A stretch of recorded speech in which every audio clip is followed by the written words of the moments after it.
Welcome to biblical పరివర్తన. Once again welcome to daily devotions. దేవుని ప్రేమ ఇదిగో. జూలై 29కి చెందినటువంటి వాక్య భాగం ఇర్మియా 25వ అధ్యాయం. ఇక్కడ మన శీర్షిక ఏంటి అంటే, దేవుడు మాత్రమే ఏర్పరిచిన ఆశ్రయము తప్ప ఆయన తీర్పును తప్పించుకొనుటకు మనము ఎక్కడికి పారిపోగలము. దేవుడు ఏర్పరిచినటువంటి ఆశ్రయం అదేంటో మనకి తెలుసు. ఇప్పుడు తీర్పును గురించి, దాని తీవ్రతను గురించి ఈ యొక్క వాక్య భాగం చెబుతుంది. అంతకుముందు చిన్న ప్రార్థన. May the words of my mouth and the meditation of our hearts be acceptable in thy sight, our rock and redeemer. Amen. ఇర్మియా 25లోని ప్రవచనం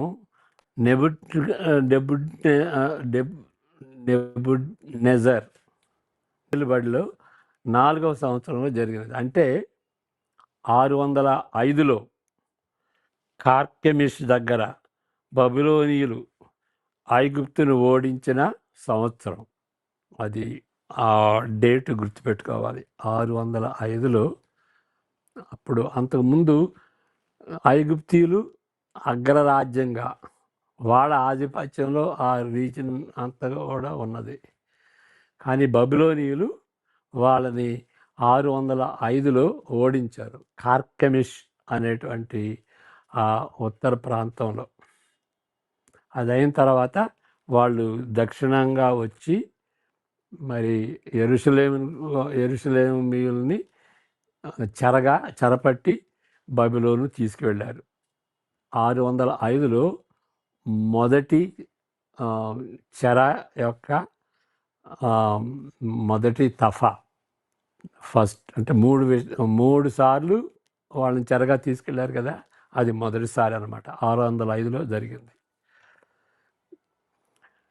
అప్పటికి మరి 23 సంవత్సరాల నుండి ఇర్మియా ప్రవచిస్తుంటున్నాడు.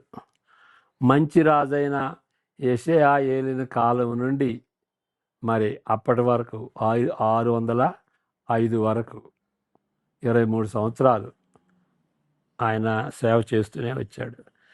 బబులోను ఆధిపత్యం ప్రారంభమైనప్పటి నుండి 605లో అదే కదా జరిగింది.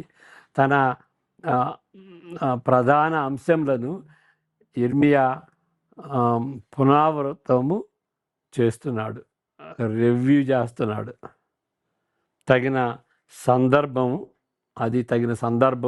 మరలా అంతకుముందు చెప్పినటువంటి వాటిని, అంతకుముందు దాకా మరి ఐగుప్తీయుల అధీనంలో ఉన్నారు కదా, ఇప్పుడు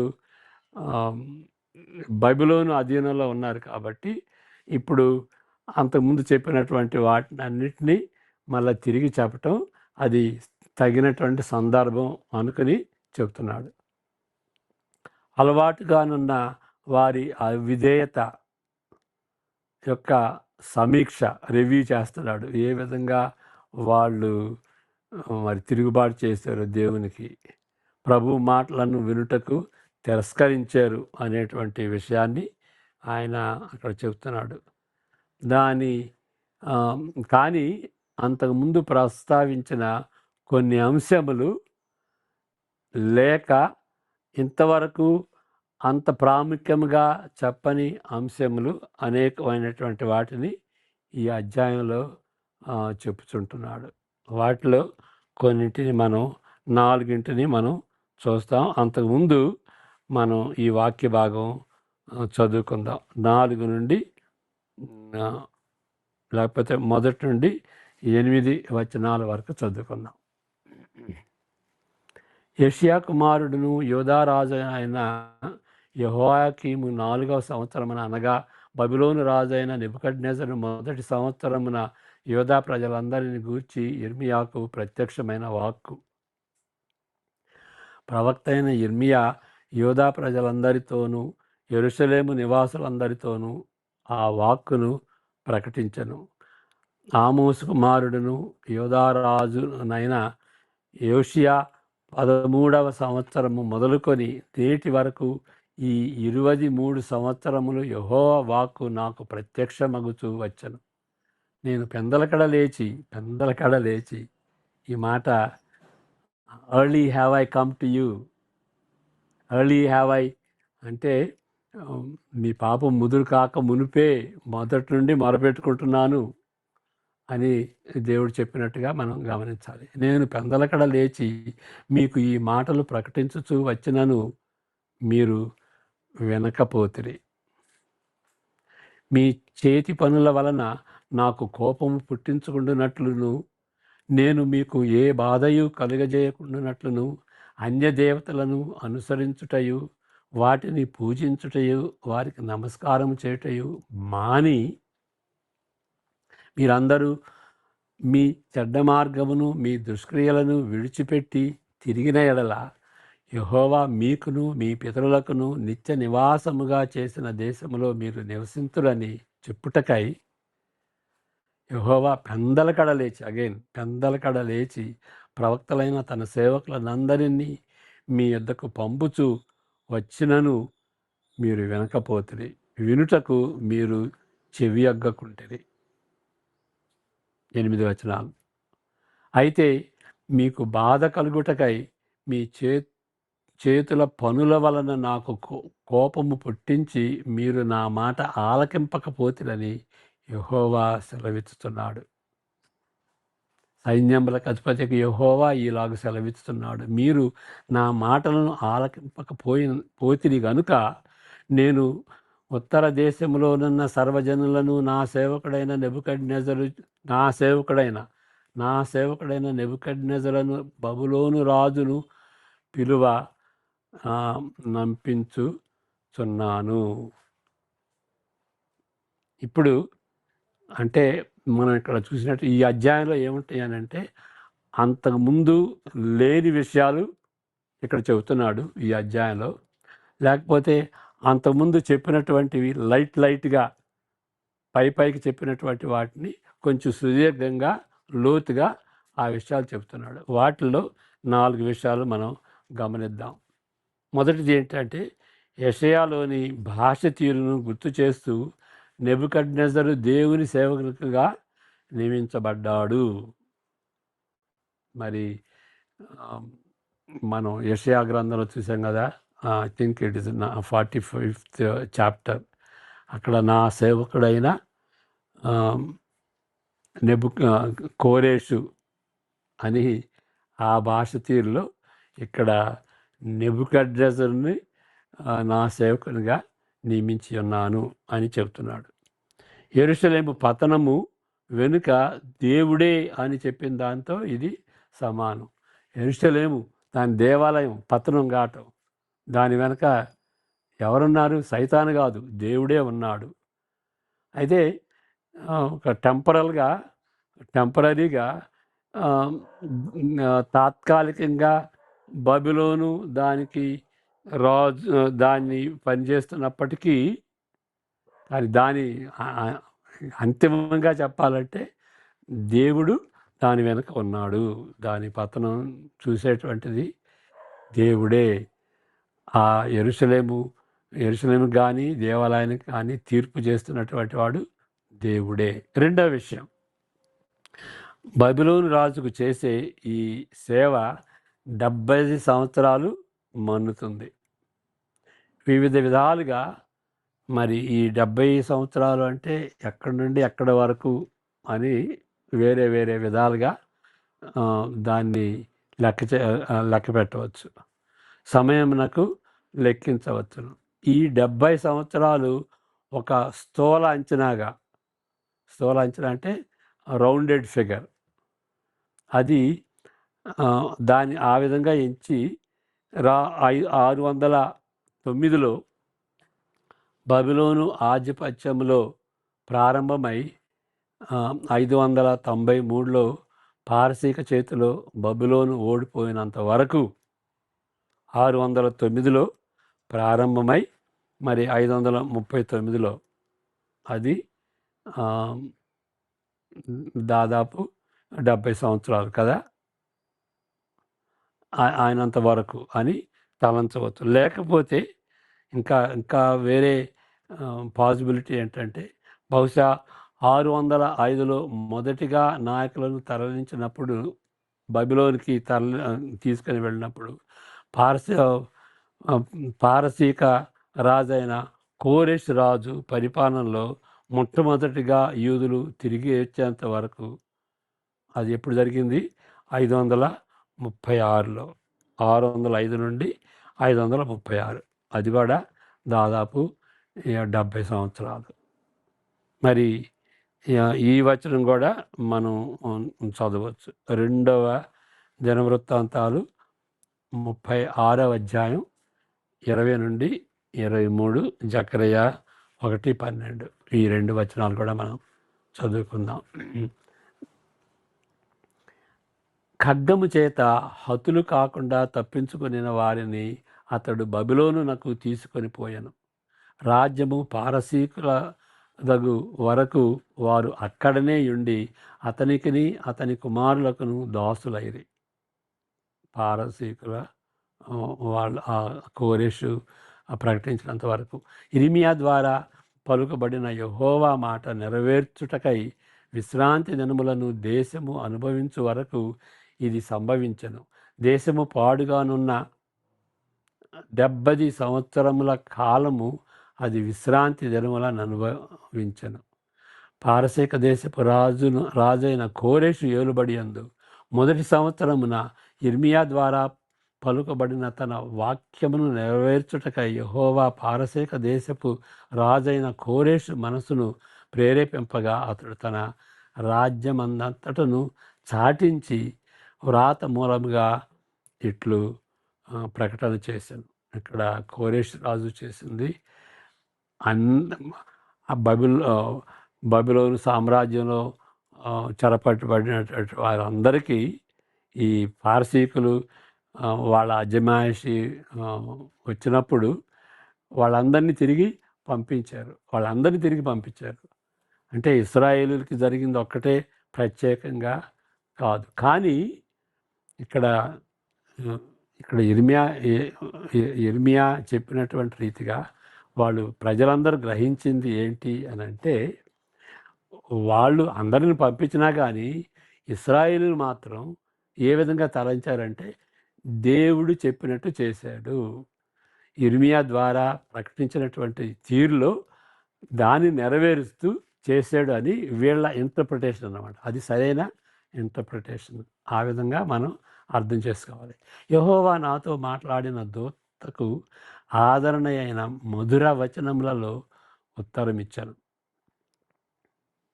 అని మనం అక్కడ చూస్తున్నాం. ఇక మూడవదిగా ఉత్తర రాజ్యమును శిక్షించిన తరువాత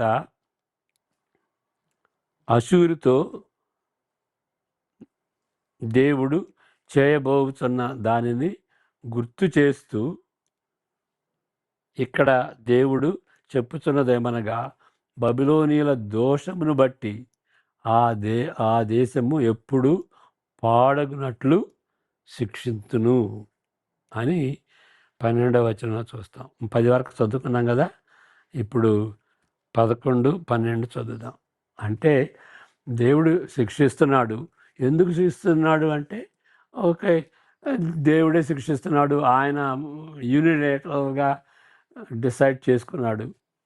అది అయినప్పటికీ వాళ్ళ బాధ్యత కూడా ఉన్నది. వాళ్ళ దోషాన్ని బట్టి వాళ్ళు ఈ దుస్థితిని అనుభవిస్తుంటున్నారు. అది ఎవరు ఇక్కడ? బబిలోనీయులని శిక్షిస్తాను అని చెప్పాడు కదా. ఎందుకు శిక్షిస్తున్నాడు? వారి దోషాన్ని బట్టి బబిలోనీని శిక్షిస్తుంటున్నాడు. ఈ దేశమంతయు పాడుగాను నిర్జనముగాను ఉండును. ఈ జనులు 70 సంవత్సరములు బబిలోను రాజునకు దాసులుగా ఉందురు. 12. యెహోవా వాక్కు ఇదే. 70 సంవత్సరములు గడిచిన తరువాత వారి దోషములను బట్టి నేను బబిలోను రాజును ఆ జనులను కల్దీల దేశమును శిక్షింతును. ఆ దేశము ఎప్పుడు పాడుగునట్టు నియమింతును అని చెబుతున్నాడు. కాబట్టి వాళ్ళు వాళ్ళు వాళ్ళు ఎక్స్క్యూజ్ ఏం లేదు. వాళ్ళు దోషం చేశారు. దేవునికి దేవుడు వాళ్ళని లెక్క అడుగుతున్నాడు. అది అడుగుతూ మరి వాళ్ళ దోషాన్ని బట్టి వాళ్ళని శిక్షిస్తున్నాడు. నేను ఆ దేశమును గురించి సెలవిచ్చిన మాటలన్నీయు యిర్మీయా ఈ జనములన్నిటిని గూర్చి ప్రకటించగా ఈ గ్రంథములో వ్రాయబడినదంతయు ఈ దేశము మీదకి రప్పించదను. ఇక్కడ గమనించాల్సింది ఈ జనములన్నిటినీ గూర్చి, మరి ఇశ్రాయేలు గురించే లేకపోతే ఇక్కడ యోధా వాళ్ళని గురించే వీళ్ళు ప్రవచించలేదు. యెషయా కానీ, యిర్మీయా కానీ, ఎజ్కేల్ కానీ ఈ ప్రవక్తలు వేరే దేశాల గురించి, అన్య దేశాల గురించి కూడాను వాళ్ళు ప్రవచించారు. ఎందుకంటే దేవుడు అందరికీ రాజు కాబట్టి. 4వ విషయం, తరువాతనున్న వచనములలో దర్శనానుభవములో నీవు ఈ క్రోధపు మద్యపాత్రను జనములన్నిటికీ, ఇంత చెప్పిందే మనం చెబుతున్నాం, జనములన్నిటికీ త్రాగమని యిర్మీయా బలవంతము చేయవలెను. 15వ వచనం చదువుకుందాం. దాంతోపాటు ప్రకటన 14:10 కూడా చూద్దాం. ఇశ్రాయేలు దేవుడైన యెహోవా నాకు ఇలాగ సెలవిస్తున్నాడు, నీవు ఈ క్రోధపు మద్యపాత్రను నా చేతిలో నుండి తీసుకొని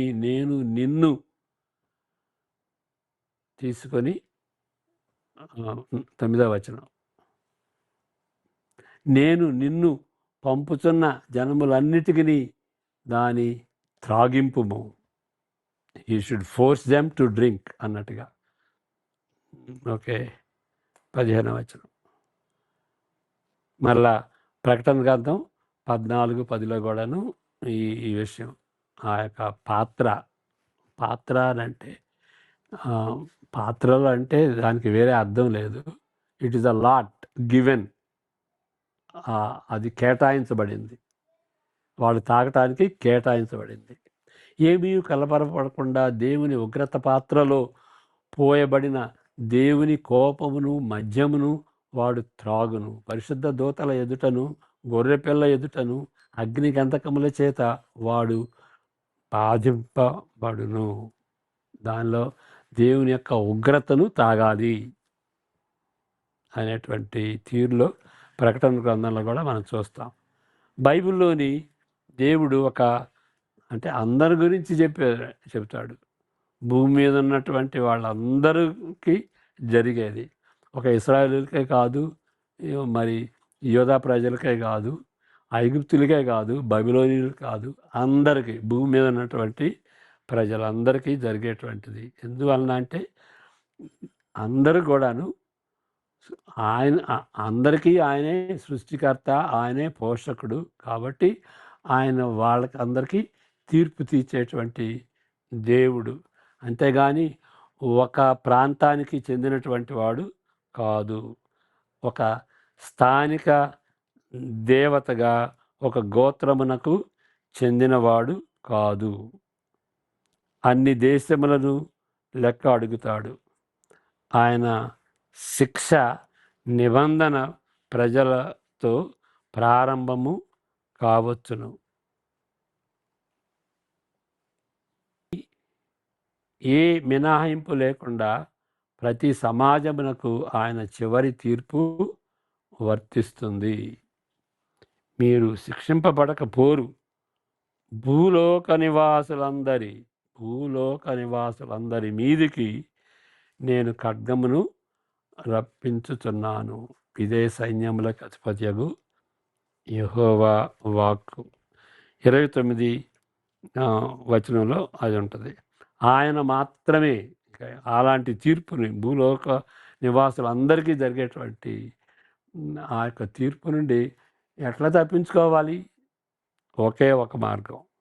ఆ మార్గం ఏంటంటే ఆయన మాత్రమే ఏర్పరిచిన ఆశ్రయము తప్ప, రెఫ్యూజ్ అని అంటారు కదా, ఆశ్రయం, తప్ప దేవుని తీర్పును తప్పించుకొనుటకు మనము ఎక్కడికి పోగలము?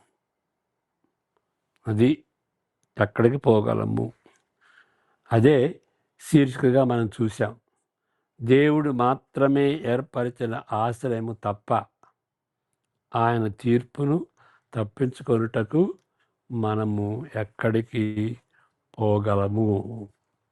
ఇక వేరే మార్గం లేదు దేవుని యొక్క తీర్పు తప్పించుకోవడానికి. ఆ ఆశ్రయం తీర్పు, దేవుని యొక్క తీర్పు సిలువలో పొందినటువంటి వ్యక్తి ఆయనే ఆశ్రయం. ఆయనే యేసుక్రీస్తు. యేసు అంటే రక్షకుడు. ఆ యొక్క తీర్పు నుండి దేవుని ఉగ్రతను, దేవుని కోపాన్ని, ఒక మద్యపానంగా ఉండేటువంటి కోపాన్ని, ఆయన ఆ యొక్క తీర్పు నుండి మనకు ఉపశమనం కలిగించేటువంటి వాడు, పాపుల్ని నీతిమంతులుగా తీర్చేటువంటి వాడు, ఆ యొక్క రెఫ్యూజ్ ఆయన ఒక్కడే, యేసుక్రీస్తు. ఆయన సువార్త. కాబట్టి ఆయన సువార్తని నెగ్లెక్ట్ చేస్తే ఇక ఎక్కడికి పారిపోతాం? వేరే మార్గం ఏంటి? నేనే మార్గమును అంటాడు కదా. నేనే మార్గమును, తండ్రి దగ్గరికి రావటానికి నేనే మార్గమును, నేనే జీవమును, నేనే సత్యమును అయ్యున్నాను అని చెప్తాడు కదా. నా ద్వారా తప్ప తండ్రి దగ్గరికి రావటానికి వేరే మార్గం లేదు అని ఎవరు చెప్పగలరు? ఆయన చెప్పాడు. Either he's a maniac or he's true. ఆయన క్రియలు కానీ ఆయన బోధ కానీ చూస్తే ఆయన అలాంటి మనియాక్ కాదు. Is a true person. అనేక మంది జీవితాల్ని మార్చాడు. ఆయన ఆశ్రయం పొంది ఆయనకు ఇష్టమైనటువంటి పాపాన్ని బట్టి పశ్చాత్తాపడినటువంటి వాళ్ళు, అలాంటి తీర్పు నుండి తప్పించుకుంటారు. ప్రార్థన చేసుకుందాం. ప్రభా, ఈ సువార్తను నిర్లక్ష్యం చేయకుండా మరి సరిగా స్పందించడానికి మీ కృపను అనుగ్రహించమని యేసు ప్రభు పేరట వేడుకుంటున్నాం తండ్రి. ఆమెన్. God bless you.